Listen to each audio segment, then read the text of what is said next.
Headlines is presented by Calvo's Insurance, a legacy of trust, serving Micronesia since 1938. Matson celebrating 25 years of commitment to Guam, Micronesia, and the CNMI. Cars Plus, home of Guam's first and only lifetime powertrain warranty. Visit carsplusguam.com for details. McDonald's of Guam, I'm loving it, and King's Restaurant, serving your local breakfast, lunch, and dinner favorites for over 45 years.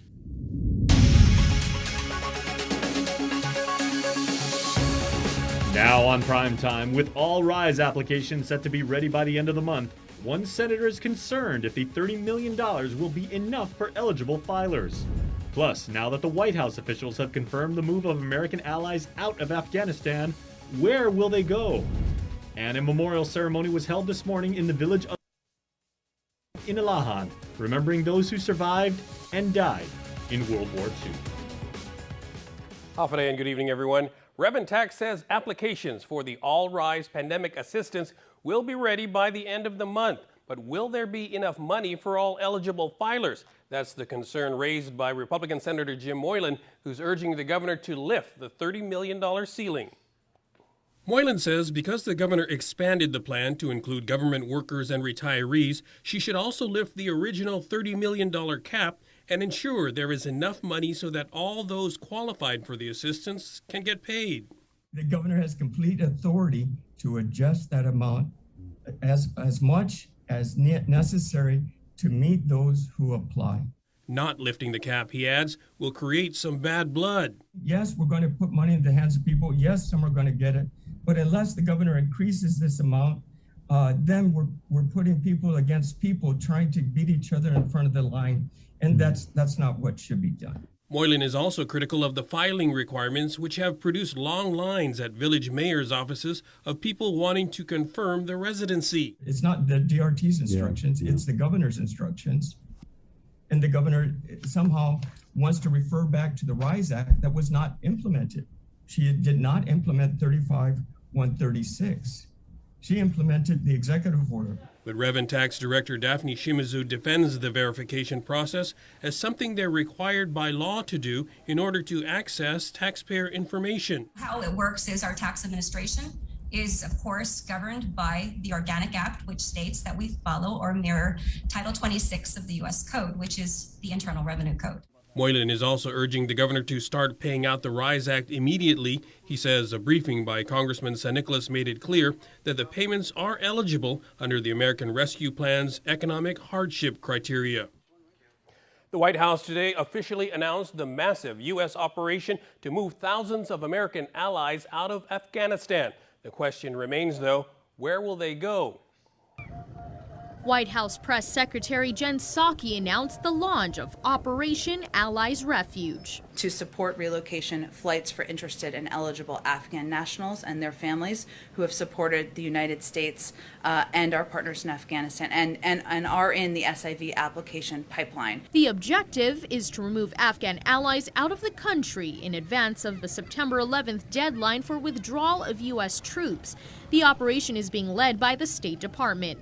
Agency spokesperson Ned Price says a group of SIV applicants who served as translators, interpreters, and others that may be at some risk have been identified. These are individuals who at the moment have the option to be relocated outside of Afghanistan before we complete that military drawdown in order to complete their special immigrant visa processing. Importantly, these are individuals who are already in that SIV processing pipeline. How many and where they will be evacuated to has not been disclosed because of operational and security reasons. Several congressional leaders have suggested Guam as a site, and Governor Lou Leon Guerrero is supporting the idea.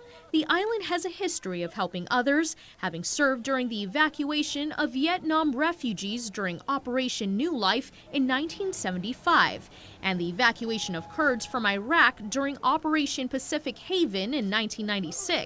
Despite today's announcement of Operation Allies Refuge, she has not received any word on Guam's potential role. I know they are still in discussions and planning states, It's going to be a big operation and, want to make sure things are done adequately and appropriately and properly. The White House confirms the evacuation flights will begin at the end of this month. An estimated 18,000 applicants are already awaiting visas, with an estimated 53,000 family members seeking to accompany them. Reporting for Guam's News Network, I'm Tyler Matsanani. Meanwhile, Governor Leon Guerrero is headed to Washington, D.C. next week, where she'll be meeting with top Biden cabinet officials. First on the list, Interior Secretary Deb Haaland. And there we will discuss numerous issues: compact impact, grants, funding for the hospital, land, excess land, all the issues, Medicaid, all the issues that are very pertinent and very relevant to our island. And then I'll be meeting with the Secretary of Commerce, Secretary Raimundo, and she or her undersecretary. We want to discuss the infrastructure legislation and to just make sure Guam is a part of that. The governor will also participate in a wreath-laying ceremony at the Guam Pillar of the World War II Memorial. She hopes to make it an annual tradition. In other news, accused murderer Joyner Sked was appointed new counsel after attorney William Pohl requested to withdraw due to obligations with another case. At least 4 other attorneys assigned have withdrawn thus far. The court allowed the motion and appointed attorney Jay Arreola as the new counsel. Both the U.S. Attorney's Office and the defense also said they had yet to receive the murder victim's autopsy, even though it's been complete for months now. Sked and co-defendant Rudy Kinata are accused of the brutal beating death of former Umatic Mayor Daniel Sanchez. Sanchez was found bludgeoned and stabbed to death at Kinata's home. Both face charges of murder as a first-degree felony and aggravated assault as a second-degree felony. The AG's office has moved to sever the cases. The court will address the motion at the next hearing. That's on July 20th. And Aetna will no longer hold the government of Guam health insurance contract. The Department of Administration says the company did not submit a bid for next fiscal year that matched the RFP criteria. Instead, a pair of former carriers, Take Care and Calvo Select Care, will be offering coverage to government employees. In a news release, DOA said Governor Leon Guerrero made the selections on the unanimous recommendation of the GovGuam negotiating team. The Take Care insurance plan was deemed the most economical and beneficial non-exclusive health insurance plan for medical benefits and retirement supplemental plans. Select Care is a qualified non-exclusive health insurance plan and the exclusive health insurance plan for foster care children and the government self-funded dental plan. Open enrollment starts on September 1st. The plan year begins on October 1st. It's been a long time coming as 53 FSM citizens flew home to Pohnpei this morning. FSM Consul General Teresa Philippines said in a statement to KUAM News that the returning citizens began their quarantine on July 8. Another repatriation flight is scheduled for Monday, July 18. 18 more FSM citizens will be flying home to Kosrae. Their quarantine began on July 12. Philippines says the repatriation was made possible when the U.S. government granted a request of a humanitarian assistance flight from Guam to the FSM. Stick around for more news. We'll be right back. Get up-to-the-minute news, plus access to alerts, streaming radio, promotions, and more on your mobile device by downloading the KUAM News mobile app, available at the App Store now. KUAM News, in partnership with the Guam Visitors Bureau, brings you the Guam Safe and WTTC Safe Travel Certified Program Showcase. Look out for this powerful symbol for visitors, island residents, and industry workers alike, as it represents establishments with a consistent global commitment to safety practices. Stamped with approval by the Guam Visitors Bureau and the World Travel Tourism Council. Every Monday on KUAM News will feature a different local business who's taken the Safe Guam and Safe Travels pledge to maintain health and safety standards to get Guam back on track. Log on to visitguam.com to see how your business can receive the designation, what businesses in our community are Guam Safe certified, and have the WTTC Safe Travel certified. Half a day. As we look ahead to a brighter tomorrow, Matson's commitment to Guam and Micronesia remains stronger than ever. While the world around us is ever-changing, what remains unchanged is our commitment to you, our customers, and the island communities we serve. Shipping is what we do best, and serving our community is at the heart of everything we do. But we don't do it alone. This is why we support organizations that make caring for the people and the environment a top priority. We know that many count on Matson's lifeline services in the Pacific. And that's why we continue to work hard to ensure that our shipments remain on time all the time. Matson recently added another Aloha-class vessel to our schedule. We now have 2 of Matson's largest and fastest ships serving Guam from the U.S. West Coast and Hawaii. With our new state-of-the-art vessels, we stand ready to support the region's economic recovery. Thank you for the privilege of serving you for the last 25 years, and you can count on Matson to be here for the next 25 years and beyond.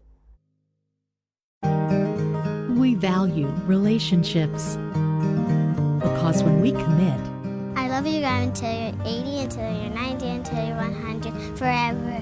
we are in it for the long run. So you can enjoy the moments that matter. Because when we commit to relationships, we never stop caring. Calvo's Select Care, health care that is always there for you.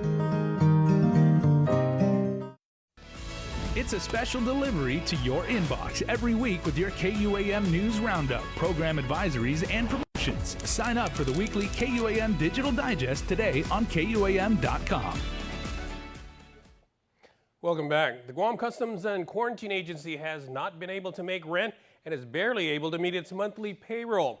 In a budget hearing today, Customs Director Ike Pareto says passenger fee revenue has been hit hard by the lack of travelers, leading to their financial woes. Finance Committee Chairman Senator Joe San Augustine also asked about prior obligations. Administrative Services Officer Pilar Carbolito says they still owe for officer differential and hazard pay. The COVID-19 differential pay. Okay. Officers are owed from we have not paid from January to June, and just truthfully, just this week we've established the account, and so we are working quickly with payroll in trying to get these payments out. The hazardous pay, this is the 10% that's owed from fiscal year 2017 to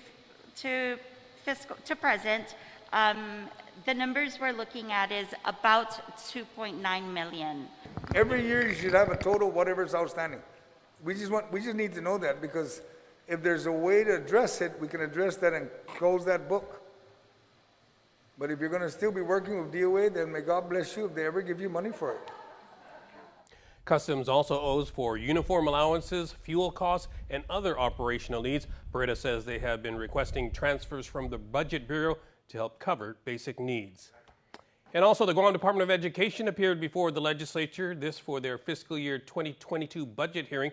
The original spending request in January of more than $373 million was an increase of 2.2% over last year and 15.2% since 2018, when the department got word that it would be receiving $287 million from the American Rescue Plan. The Education Board amended the budget request to $291.4 million. GDOE Superintendent John Fernandez said that from the initial budget request and the amended request, operational cost requests were reduced by 41% and capital outlay by 41.6%, but there was a slight increase in personnel costs. Based on our review and our discussion with the board, we went back and amended that request by removing items that we believe could be funded by the federal resources. So now the amended request really shows an impact on two areas: the capital outlay and the operations. Personnel really stays the same because we're not spending the federal funds on hiring new personnel, or definitely not permanent personnel. And then on the utilities side, that really isn't the intended use of those federal funds. Now the amended budget request shows $44.1 million will be used towards operations, $18 million in utilities, $1.8 million in capital outlay, and $227.4 million in personnel. KUAM News has confirmed that the Port Authority has hired a new assistant police chief. PAG General Manager Rory Respicio says the candidate, Jesse Mendiola, has been vetted and met all the qualifications. Mendiola is the director of the Marianas Regional Fusion Center. Guam Homeland Security Office of Civil Defense spokesperson Jenna Gamindi Blas confirms he has submitted his resignation. His last day on the job there is Sunday. He starts at the port on Monday. World War II survivors gathered today in Inalahan to remember those who sacrificed their lives more than 70 years ago. KUAM's Isaiah Uggan has more. 87-year-old Vicente Meno and his wife, 82-year-old Carmen Meno, both proud residents of Inalahan, are World War II survivors. Although the Japanese occupation happened more than 7 decades ago, Vicente Meno described to KUAM News what was happening 77 years ago. Yeah, we stay at the muffin. In fact, they're trying to blow us out. But there is a marine from the lake coming down. Maybe, I don't know, they informed them that there's a cover-up coming down at the water on the lake, by the way. What were your, what was going on through your mind when this was all happening? And I just put my mind up with God. That's the best I got. His wife also shared what she had experienced. When the Japanese heard that the Americans are coming, they start running up the hill. I almost got knocked down on the side. Then they tell us again later on to move down to Mauritius because it's more safe for us, because the ship, the military ship. I said, oh boy. By that, they follow me. That night, he told us to follow him, to turn back again to our ranch, We don't do it.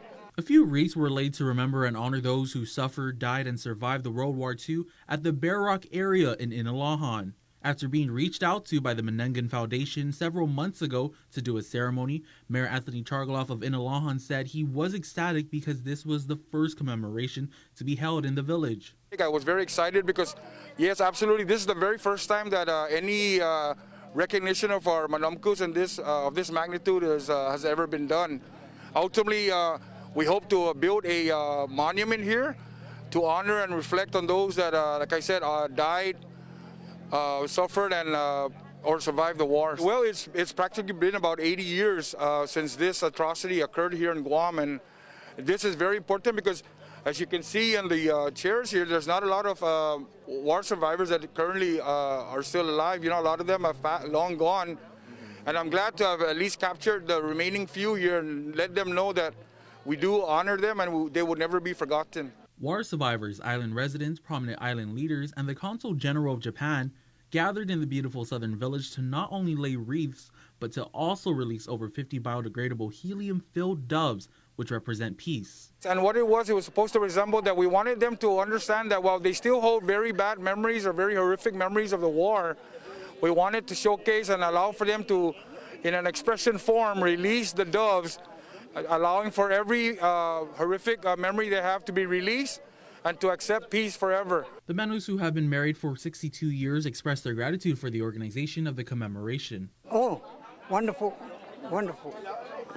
And I'm going to appreciate whoever do these things, right? Because my heart is bleeding. So much I love. Oh, I feel just like my heart is up there.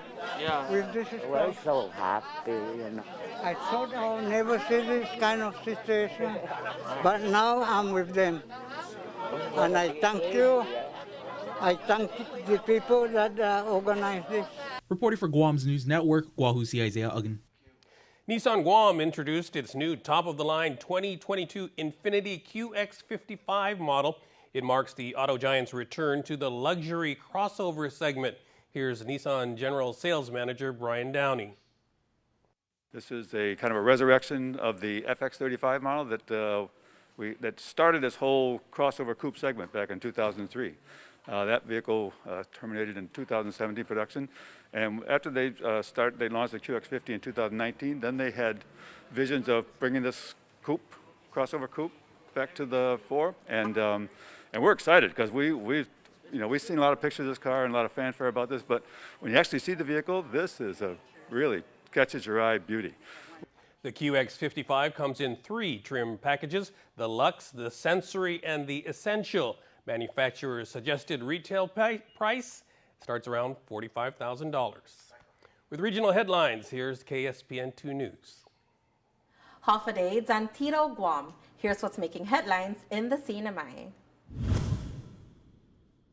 Earlier this month, the Office of Insular Affairs awarded the CNMI $3.4 million in grant funding under the fiscal year 2021 Technical Assistance Program and Maintenance Assistance Program. One of the priority projects under the program is the Revenue Management Tax System for the CNMI Department of Finance. Finance Chief David Atelig. This will be a system to be able to internally manage our processes as well as automate the tax refund process. We're also looking at taxpayers and businesses submitting their tax refunds online, getting that data online, automating the process so that there's no more data entry. Atelig explains that human errors often occur from both the taxpayer side and the data entry side.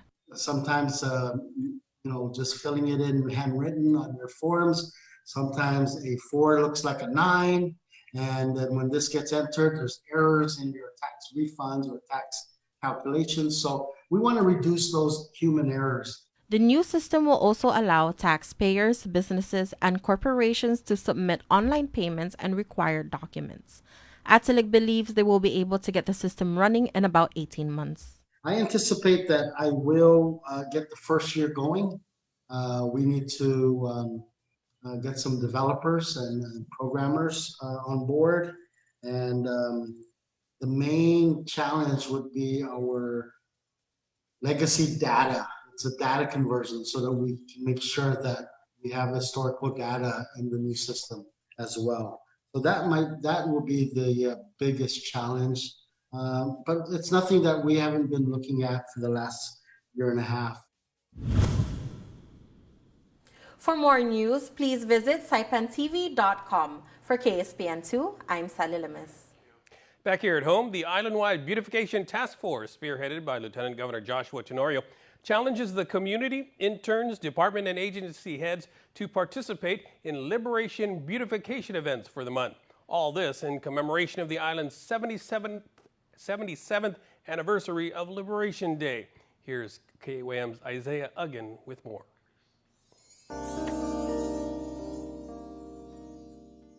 Like many events shut down, postponed, or switched virtually in the last year, the efforts to keep Guam clean and engaging the youth continues despite the challenges posed by the COVID-19 pandemic. The Island-wide Beautification Task Force has organized some events that would benefit Guam's environment.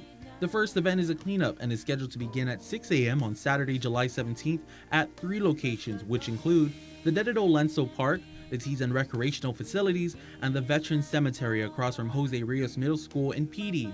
The 3 areas were chosen to be cleaned by interns of the Guam Department of Education 2021 Youth Employment Internship Program stationed with the IBTF. Intern Mariska Cruz explained to the task force Tuesday why they selected to pick up trash at those 3 areas within the villages. So what we did was we chose 3 different areas that we felt needed a little bit more attention than others. And as we live in different regions of Guam, we just decided that we would choose somewhere where we felt needed, cleaned up, or that needed attention to fit each of our areas. And we went ahead and did site visits at each of them so we can reconcile and figure out what we actually needed to do, like fix our scope of work. Before the cleanup begins, a briefing will be held at each site to inform all interns and volunteers to separate the aluminum cans, metal cans, and plastics from the trash. With the 77th Liberation Day around the corner, Guam State Clearinghouse Administrator Stephanie Flores said that the cleanup at the Veterans Cemetery is different. She said it's just as important as the other events to get interns to really appreciate the sacrifices made by the veterans and their families more than several decades ago during World War II. The second event is set to take place on Saturday, July 24th at 8 a.m., which is a tree planting event at the Asgadao Plantation watershed in Malesu. With erosion constantly occurring at the site, Flores explains that it was identified as an area in need of reforestation by the Department of Agriculture. We are having our interns go down there. We're limited to 100 people, right? Just because there's some logistical issues there, but that was also a part of we didn't want to just clean. We wanted to do some other stuff for the environment. And the interns thought that a tree planting would be great addition to their cleanup efforts. You can call 473-1162 or email ibtf@guam.gov for more details. Reporting for Guam's News Network, Guahusi Isaiah Uggan. Sports is next. Don't go away.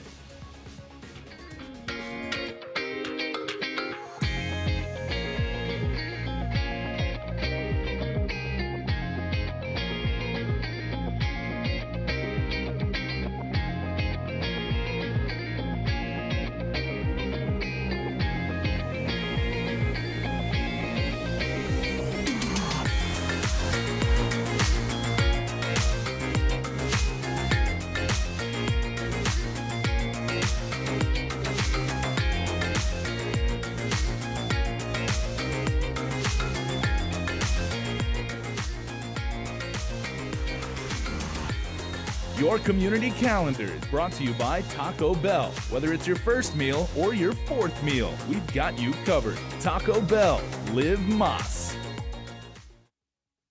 June makes the best malasadas in Hawaii, a fact not lost on Daryl, whose brother Byron is cooking the onaga he caught at his secret fishing spot with his girlfriend Malia, who used to work for the Shave Ice Guy, whose second cousin Vince drives the school bus ridden by Calais, whose auntie makes the best malasadas in Hawaii. Everything here is connected, and with the new First Hawaiian Bank mobile app, you can stay just as connected to your finances, and it all starts with yes. With triple the beef, triple the cheese, and triple the bacon, I call this burger the perfect triple threat, but you can call it the Triple Bacon Cheesy Jack. My Triple Bacon Cheesy Jack combo, only at Jack in the Box.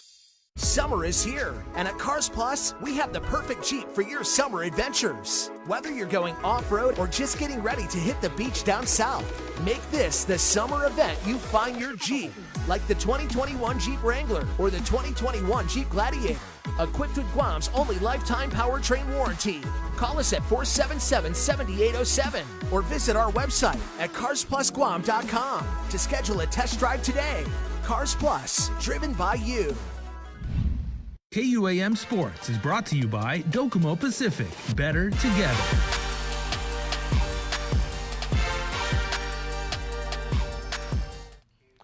Dave Delgado here for KUAM Sports. Thanks for watching. I'll get to some bowling results in just a bit. But first off, news on this weekend's youth basketball tournament. Check it out. Basketball players on the island will get back onto the court this Saturday when the 2021 KFC Youth Basketball Circuit tips off. Divisions for the tournament will include 8 and under co-ed, 10 and under co-ed, 12 and under co-ed, 14 under, 16 under, and 18 and under for boys and girls. This tournament will kick off a series of youth basketball tournaments for the summer.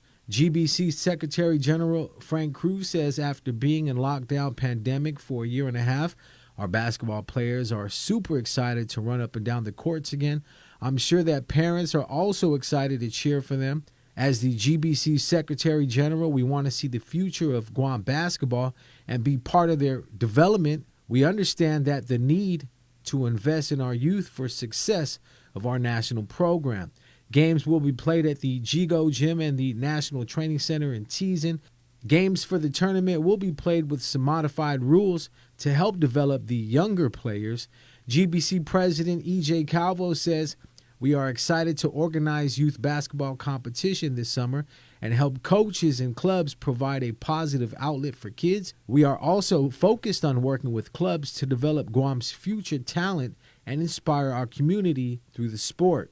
Special thanks to KFC for sponsoring this summer's youth basketball circuit.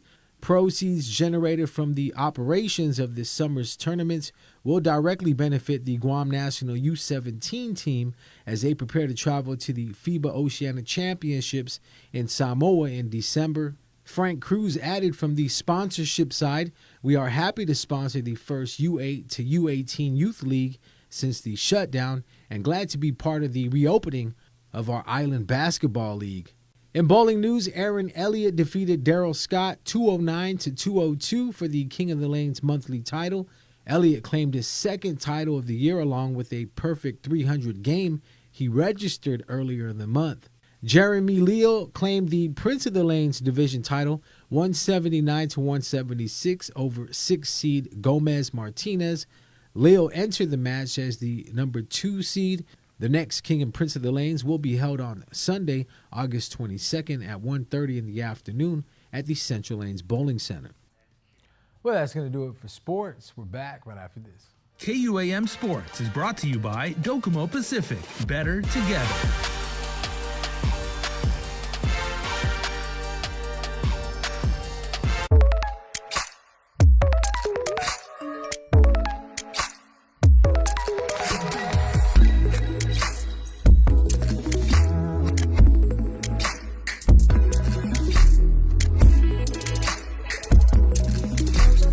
It only gets better with more. Customize and save with the fastest internet speeds in the Marianas by adding mobile, phone, and TV to your bundle with Business Bundles Plus. Docomo Pacific Business. Work better together.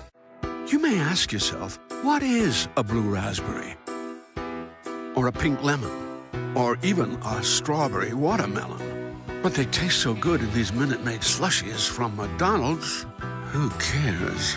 It's more than a drink. It's a McDonald's drink.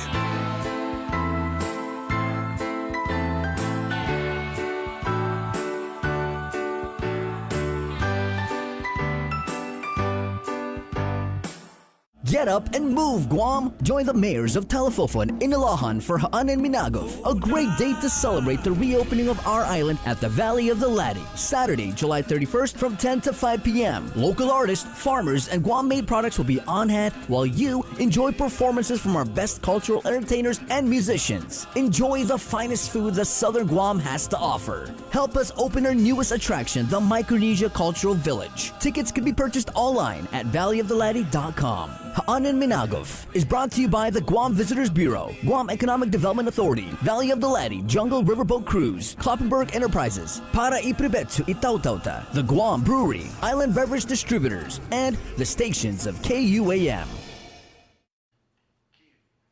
And before we go, here's our latest round of birthday shout-outs from the Cold Stone Creamery birthday. Happy July 15th birthday to Fidel Palacios. To our McFamily member, may you be weathered with the perfect snorkeling day. That's awesome. Wishing you the best from your McDonald's family. Happy birthday, Fidel. Likewise, happy birthday going out to Dr. Larry Lazama. Your familia is wishing you the very best birthday blessings. Happy birthday, Doc. Also, Maury Murphy celebrates a birthday today, so happy birthday, Maury Elena. Your family is saying they love you sincerely. And belated birthday wishes going out to Clarissa Cruz, born on the 15th. Happy birthday to you. God bless you with many more to come. Love, your family. And happy birthday, Doc Lazama, and many more to come. Remember, you can be a part of the Cold Stone Creamery Birthday Club. All you got to do, register online on KUAM.com. That's our report for tonight. Thanks for watching, everyone. Have a safe evening.